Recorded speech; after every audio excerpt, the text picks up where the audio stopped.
Chitãozinho Chororó e o Fio de Cabelo, do ano de 1983.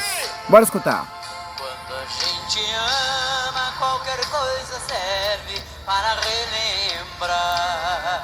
A canção Fio de Cabelo foi um grande sucesso do ano de 1983. Nesse mesmo ano, algumas canções que arrebentaram, que fizeram muito grande sucesso, foram, uma delas, a canção Fio de Cabelo. Você sabia disso? Onde você estava nesse ano que tocava essas canções? Você lembra? Você tem alguma lembrança para compartilhar aqui com a gente? E a canção Fio de Cabelo foi uma das mais tocadas do ano de 1983. Canção essa da dupla Chitãozinho e Chororó. No mesmo ano que estouraria a canção de hit Menina Veneno. E a canção também de Maria Bethânia, Brincar de Viver.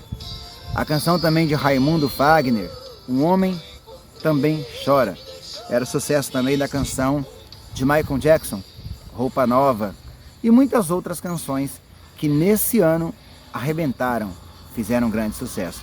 Nesse ano ainda a canção sertaneja não estava presente nas altas das rádios, mas Fio de Cabelo foi abrindo aí as portas para que em seguida a canção sertaneja começasse a ser vinculada e tocada nas capitais também.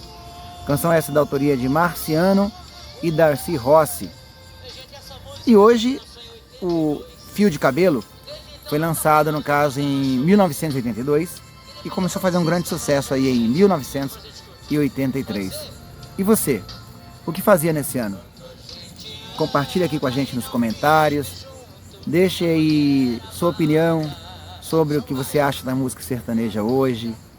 Um abraço a todos e estamos hoje conectados aqui da natureza, falando de música e de coisas boas. Então, um abraço a todos.